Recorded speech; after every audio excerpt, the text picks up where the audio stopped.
जय गुरु जी संग जी गुरु जी का चैनल है। इसमें और संगत के सत्संग डाले जाते हैं। आपको अपना सत्संग शेयर करना तो इस ऊपर दिए गए व्हाट्सएप नंबर पे अपनी आवाज़ में रिकॉर्ड करके हमें भेज सकते हो। और आगे वो आंटी जी वो कहते हैं डॉक्टर डॉक्टर निखा दुआ आंटी का सत्संग शुरू होने वाला है। सत्संग शुरू होने से पहले आप गुरु जी के चैनल को सब्सक्राइब करना ना भूलो, जैसे आपको ब्लेसिंग मिले। सब्सक्राइब करोगे तभी आपको ब्लेसिंग मिलेगी। मैं जय गुरु जी शुक्र गुरु जी। ये थर्ड पार्ट है आंटी का सत्संग का, जो बड़ा था ना इसे मैंने पार्ट पार्ट में डाला है। जय गुरु जी शुक्र गुरु जी। तो गुरुजी सिखाते हैं कि आप किसी के साथ भी रैंडम मिल जाता था वहां पे लंगर प्रसाद, और गुरुजी महाराज कहते थे इक्वालिटी।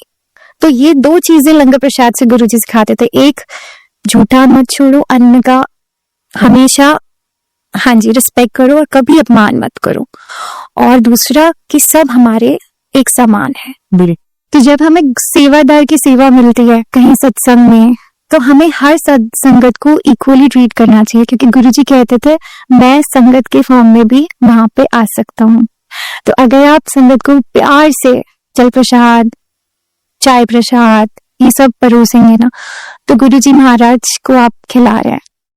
बिल्कुल सही। हाँ सेवादार की तो हमें जितनी रिस्पेक्ट की जाए उतनी कम है, जो बड़ी मंदिर में जो सेवा करते हैं। बहुत। अगर आप देखें वो 6 बजे से लगते हैं रात तक। अगर कभी हमें सेवादार डिसिप्लिन मेंटेन करने के लिए कह रहे हैं तो हमें बुरा नहीं मानना चाहिए। बिल्कुल। वो गुरुजी कह रहे हैं, वो गुरुजी उनसे खिलवा रहे हैं।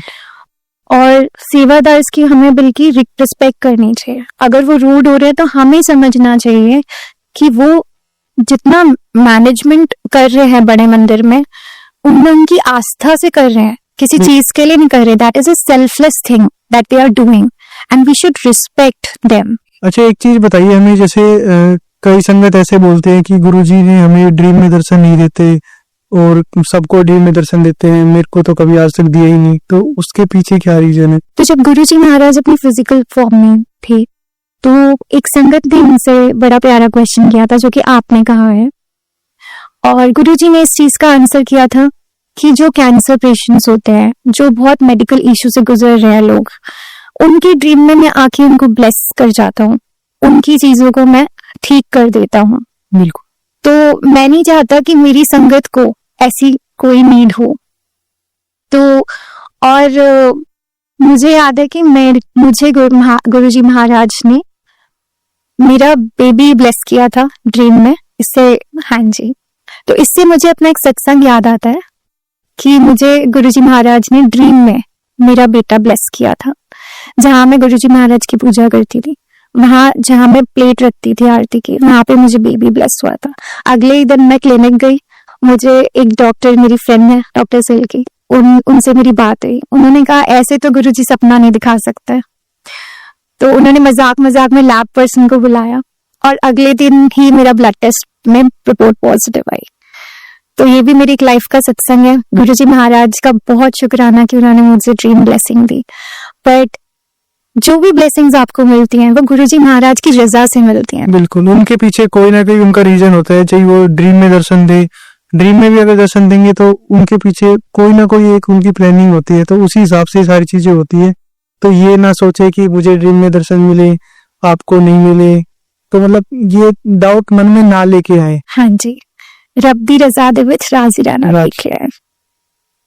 हमारी गुरुजी के साथ एक्सेप्टेंस होनी चाहिए। जो गुरुजी महाराज करेंगे वो हमारे लिए हमारी सोच से भी बढ़कर होगा। गुरुजी महाराज कहते थे अपनी चप्पलों के साथ अपना ब्रेन छोड़ के मेरे पास आना। तो बस हमें वही करना है, हमें उनकी रजा के अनुसार चलना है, उसी में हमारी भलाई है। तो आप जैसे लाइव सत्संग करते हो, हाँ जी, तो वहां पे आपको कुछ ऐसी ब्लेसिंग्स मिली हो जैसे आपको लगता हो कि वाकई में मैं अगर जैसे डॉक्टर से आप इस लाइन में गए, तो उसके पीछे थोड़ा कुछ बताओ। तो हाँ जी, मैंने काफी फेलोशिप्स करे हैं, हॉस्पिटल्स में वर्क किया है, लेकिन मैं ऐसी सत्संग जब अटेंड करने जाती थी किसी संगत के यहाँ पे, तो वो मुझे कहते थे कि निखार 1-2 सॉन्ग्स आप गुरुजी के लिए डेडिकेट करूं, और मैं ऐसे ही एंड में 1-2 सॉन्ग्स या शब्द गुरुजी के लिए गा लेती थी। बिल्कुल। धीरे धीरे संगत ने मुझे बहुत प्रेज किया टू सिंग मोर फॉर गुरुजी। और कब मेरे माइंड में संगत के थ्रू ही गुरुजी ने मैसेज दिया कि why don't you take it professionally. And धीरे से मैंने इस चीज को गुरुजी की रजा मानते हुए मैं इस प्रोफेशन में आई। इससे मैंने बस एक चीज सीखी है कि this is not something monetary. जब मैं हर सत्संग करती हूँ मुझे लगता है मैं कितनी ज्यादा ब्लेस्ड हूँ।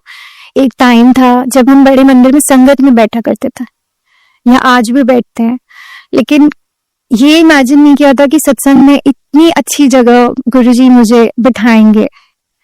तो मैं हमेशा गुरुजी से ये कहती थी कि मैं वो बन जाऊं जो तेरी मर्जी है, और गुरुजी ने मुझे यहाँ बिठा दिया। चलो ये तो बहुत ही अच्छी बात है, आपके को ऐसी ब्लेसिंग्स मिलती रहे और भी। तो हम भी यही दुआ करते हैं और संगत भी जितनी है वो यही दुआ करते हैं। Thank you. तो आपको ऐसा नहीं लगता जैसे गुरुजी के बड़े मंदिर में जब लोग जाते हैं दर्शन करने के लिए तो कहीं